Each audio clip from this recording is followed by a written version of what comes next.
सोनल की भाभी सोनल को 4 बार फ़ोन कर चुकी थी, पर सोनल फ़ोन ही रिसीव नहीं कर रही थी। बाद में जब सोनल किचन से बाहर आई तो देखा उसकी भाभी के 4 मिस कॉल हैं लगातार। यह देखकर वह घबरा गई, क्योंकि उसकी भाभी को पता होता है कि अगर सोनल 2 बार में फ़ोन नहीं उठाती है तो इसका मतलब यही है कि वह अपने काम में व्यस्त है और या फिर फ़ोन से दूर है।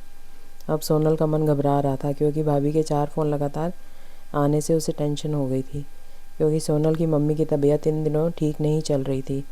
अभी 2 दिन पहले ही सोनल अपनी मम्मी से मायके में मिलकर आई थी। फिर भी सोनल ने हिम्मत करते हुए अपनी भाभी को फ़ोन लगाया, और फ़ोन जैसे ही भाभी ने उठाया तो सोनल को रोते हुए कहा, दीदी मम्मी जी हमें छोड़कर चली गई हैं। रात को अच्छे से सोई थी। सुबह आपके भैया और मैंने खूब उठाने की कोशिश की, पर वह नहीं उठी। तब हमने डॉक्टर साहब को बुलाया, फिर उन्होंने बताया कि मम्मी जी अब नहीं रही। दीदी आप जल्दी से घर आ जाओ। इतना सुनते ही सोनल की आंखों से आंसू बहने लगे। पापा तो पहले ही उसे छोड़कर जा चुके थे और अब उसकी माँ भी नहीं रही।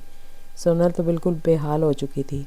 अब सोनल ने रोते रोते यह बात सक्षम उसके पति को बताई तो सक्षम ने उसे संभाला और उसे जल्दी से कार में बिठाकर मायके ले गया। सोनल जैसे ही अपने घर पहुंची तो अपनी माँ के शरीर को देखकर उससे लिपट गई और खूब रोई। आखिर में सक्षम ने उसे किसी तरह समझाया और माँ का अंतिम संस्कार किया। सारे विधि विधान होने के बाद भी सोनल की रुलाई रुकी नहीं रही थी। उसे माँ की बहुत याद आ रही थी। अब सोनल की मौसी ने उसके आंसू पोंछे और उसे संभाला और कहा, सोनल बेटा ऐसे दुखी मत हो। दीदी नहीं रही तो क्या हुआ, मैं हूँ ना तेरी मौसी। मेरा घर भी तेरा मायका है।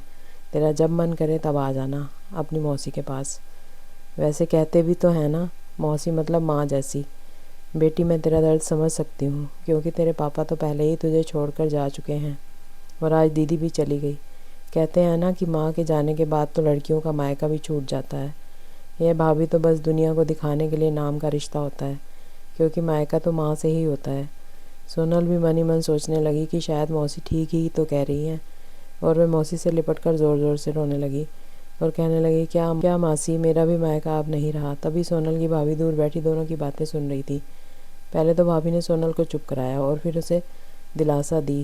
फिर भाभी ने मौसी से कहा कि मौसी जी आपने ऐसे कैसे कह दिया कि मायका केवल माँ से ही होता है। मैं मानती हूँ कि माँ का स्थान कोई नहीं ले सकता, लेकिन अभी दीदी के भैया भाभी ज़िंदा हैं और जब तक हम हैं दीदी का मायका हमेशा बना रहेगा। मैं पूरी कोशिश करूँगी दीदी को मम्मी जी की तरह प्यार और सम्मान देने की, और दीदी जब चाहे तब यहाँ आ सकती हैं। यह घर कल भी उनका था, आज भी है और कल भी रहेगा। मौसी जी मैं भी एक बेटी हूँ और मेरा भी मायका है, और मैं अच्छे से जानती हूँ कि हम बेटियों के लिए मायका कितना महत्वपूर्ण होता है। मौसी जी आप दीदी को अपने घर ज़रूर बुलाइए, पर उन्हें हम अपने भैया भाभी के प्यार से दूर मत करिए। तभी मौसी ने कहा, बहू आज के ज़माने में तेरे जैसी सोच रखने वाली भाभी बहुत कम मिलती है, मुझे माफ़ कर दे।